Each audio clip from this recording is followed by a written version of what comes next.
Halo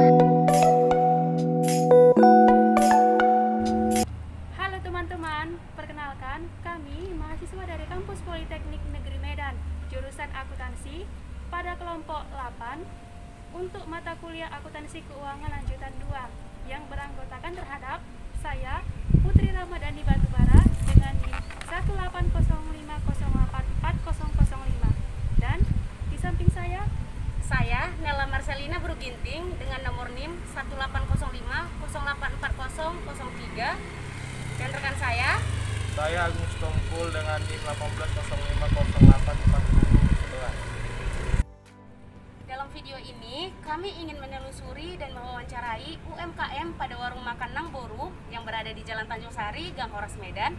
Sebelum memasuki video mengenai UMKM, kami akan menjelaskan terlebih dahulu bagaimana UMKM. Mari kita simak bersama-sama.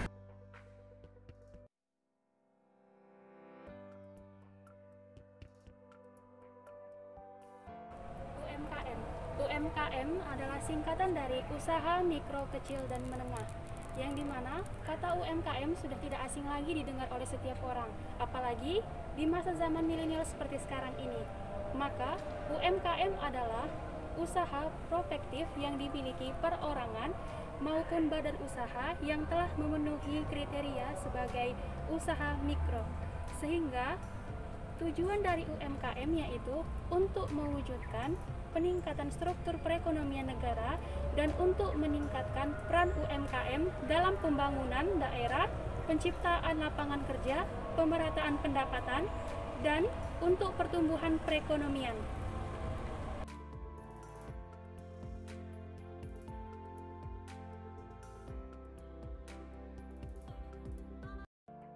Dapat diketahui bahwa UMKM berpedoman terhadap SAK EMKM. SAK EMKM merupakan istilah dari standar akuntansi keuangan entitas mikro, kecil, dan menengah, yaitu standar akuntansi keuangan yang lebih sederhana dibandingkan dengan SAK etap. Dalam proses penyusunan laporan keuangannya, karena mengatur transaksi yang umum dilakukan oleh EMKM, dasar pengukurannya murni menggunakan biaya historis, sehingga EMKM cukup mencatat aset dan liabilitas sebesar biaya perolehannya. Berikut video untuk menelusuri dan mewawancarai dari owner UMKM pada warung makanan Nang Boru yang berada di Jalan Tanjung Sari, Gang Horas, Medan.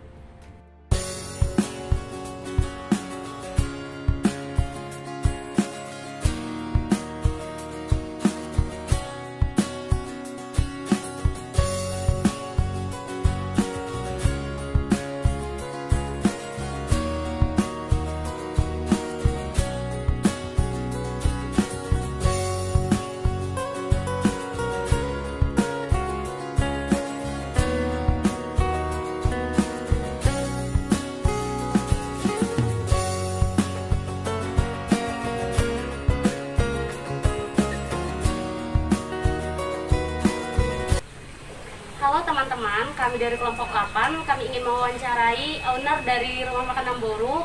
Kami sudah berada di lokasi dan kami akan memulai wawancaranya. Yang pertama, kami dari Kampus Politeknik, Bu. Kami ingin mewawancarai Ibu mengenai usaha kita UMKM. Jadi kami akan memberikan beberapa pertanyaan yang berkaitan dengan UMKM, Bu. Pertama, halo Bu, apa kabar Bu? Luar biasa. Jadi untuk pertanyaan pertama, kami ingin Ibu memperkenalkan diri terlebih dahulu, seperti nama atau kita berjualan apa di tempat ini. Nama saya. Nama aslinya apa? Ya, boleh nama lengkap, boleh nama panggilan. Nama panggilannya kan Mama Dos, Boru Tamunan. Yang saya jual ya biasalah makanan, sama minuman ya, untuk anak-anak kos ini. Jadi UMKM ini bergerak dalam bidang rumah makan ya Bu, seperti jualan minuman, jualan makanan untuk anak-anak kos di kos ini ya Bu. Ya, Sejak kapan Ibu memulai membuka usaha ini? sejak bulan 6 tahun 2020. Bulan 6 tahun 2020. Berarti sudah agak lama. Ini termasuk UMKM turun temurun atau ibu pertama sekali yang membuka di tempat ini? Oh, ibaratnya sesuka hati lah, nggak turun temurun bilangnya siapa yang mau gitu. Tapi aku kan karena aku yang menetap di sini, kami yang punya, ya aku buka lah terakhir di sini sekalian menjaga gitu. Dan kenapa ibu bisa terinspirasi untuk membuka rumah makan ini? Supaya ada kegiatan dan juga mengambil anak-anak kos ini aja biar bisa menambah pemasukan. Baik, selanjutnya akan ditanyakan oleh rekan saya Putri Ramadhani Batubara. Begini Bu, saya akan melanjutkan wawancara dari teman saya, yaitu ya, untuk pertanyaan selanjutnya Bu. Kira-kira berapa harga makanan yang Ibu jual kalau anak kos seperti ini Bu? Makanannya berupa ibaratnya nasi gitu. Iya. Nasi rata-rata 10.000. Indomie pun juga 10.000. Kalau teh manis 3.000. Kopi 5.000, teh manis kuning 5.000. Selain lagi nutri, ada lagi minuman yang lain lah, serba 5.000 lah termasuk yang paling mahal. Mengenai harga itu Bu, kan kita nggak tahu nih kan Bu bagaimana harga yang terkadang naik di pasaran gitu kan Bu. Bagaimana cara Ibu menerapkan harga yang akan dijual kepada anak-anak kos ini Bu? Menerapkan ya kalau aku nggak kalau aku naikkan lah biasa aja tetap dulu walaupun naik di sana. Jadi harganya tetap stabil gitu kan Bu. Dalam membuka warung makan ini Bu, apakah Ibu pernah membuat penyusunan kayak laporan keuangan mengenai pengeluaran kasnya ataupun pemasukan kas gitu Bu? Oh, aku enggak lah soalnya karena kan aku kadang ada orang, kadang nggak ada orang, ya sekalian sama makan juga, makan kami gitu kan kami juga gitu. Jadi susah juga mendapat artinya pemasukan sama pengeluaran gitu. Berarti kayak terkontaminasi gitu kan Bu. Untuk pertanyaan yang selanjutnya akan ditanyai oleh teman saya yaitu Nela Marcelina Binti. Baik, dari wawancara yang sudah ditanyakan, warung makan ini sudah bertahan sekitar 1 tahun lamanya. Jadi untuk Ibu kami ingin bertanya, bagaimana strategi Ibu sehingga rumah makan ini sudah bisa bertahan dalam 1 tahun? Karena 1 tahun itu termasuk waktu yang sangat lama untuk kita berjuang di dalam UMKM ini. Bertahan ya rasa aku kalau setahun tak kalah lama karena bertahannya ya memang udah di sini kerja namanya sambilan ya kan. Wajar lah awak bertahan di sini. Apakah ada strategi untuk bertahan, misalnya kalau hari ini nggak laku, apa untuk besoknya ditambah menu atau udah dibiarkan aja nggak laku kayak gitu? Itu gimana yang aku biasa aja malah pun aku nanti kalau ibaratnya karena keadaan covid ini biasa aja. Tapi kalau ibaratnya nggak covid lagi mungkin aku lebih buat lagi nanti tambahkan ibaratnya aku lengkapi semua gitu. Berarti menu yang dijual itu di setiap hari itu selalu ada berarti ya Nambur ya? Cuman rokok ada karena kan rokok besar jadi susah. Jadi Namburu jualan cuma sekitar lingkungan kos ini aja, belum ada membuat aplikasi di GrabFood atau jualan ke depan gang gitu, belum ada ya? Belum ada lah, cuma sini.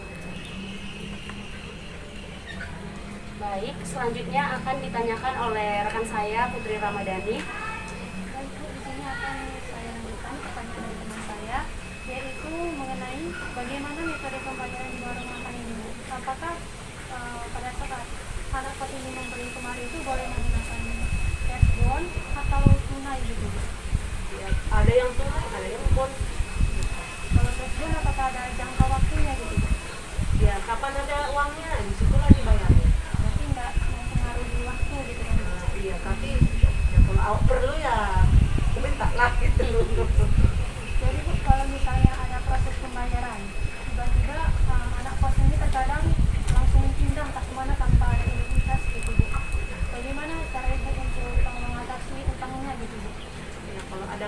kawannya lah yang hubungi. Ya kalau nggak nampak lagi kawannya udahlah, nggak ada, itu aja lah. Yang penting kan kayak sehat aku itu aja. Untuk pertanyaan yang selanjutnya, Bu. Untuk warung makan ini, apakah Ibu pernah membuat laporan keuangan dengan menggunakan aplikasi? Oh, nggak pernah. Jadi secara manual aja lah kan, Bu? Iya.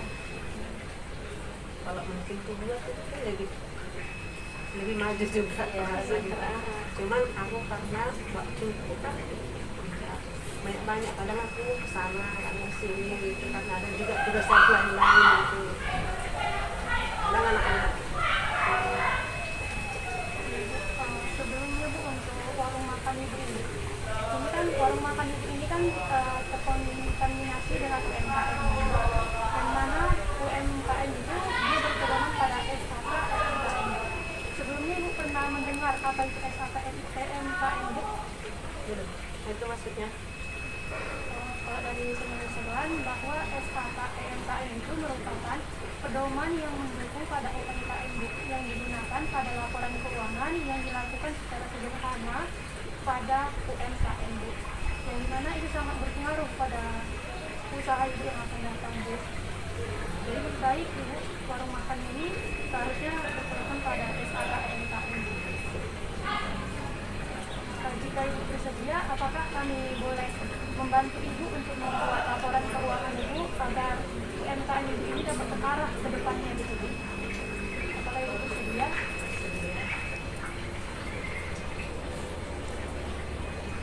Untuk pertanyaan yang terakhir, Bu. Dari usaha yang sudah Ibu bangun ini, apa harapan Ibu untuk ke depannya para UMKM yang makan Ibu? Kedepannya. Iya. Ya, maunya selanjutnya ke depannya supaya makin berkembang lagi, makin maju dan bisa mencapai target yang apa yang kita inginkan. Baik, terima kasih Bu atas waktu dan juga kesempatan yang telah Ibu berikan kepada kami. Semoga harapan kami di sini, usaha dan juga UMKM Ibu dapat berkembang dengan baik dan dapat membuka cabang baru di daerah Kota Medan lainnya, Bu. Amin. Terima kasih, Bu. Demikianlah video penelusuran dan mewawancarai pada UMKM Warung Makan Namboru dengan owner Ibu Jos yang berada di Jalan Tanjung Sari, Gang Oras, Medan. Terima kasih. Terima kasih. Penyusunan laporan keuangan yang berdasarkan pada SKK MKM terhadap UMKM menerapkan dengan cara penyajian laporan keuangan MKM yang telah disusun secara rinci pada SKK MKM yang penyajiannya harus secara konsisten dan lengkap. Laporan keuangan tersebut minimal terdiri dari 1. Laporan posisi keuangan, 2. Laporan laba rugi, 3. Catatan atas laporan keuangan yang berisi tambahan dan rincian pos-pos tertentu yang relevan. Dengan catatan tambahan terhadap dapat menerapkan pada laporan arus kas.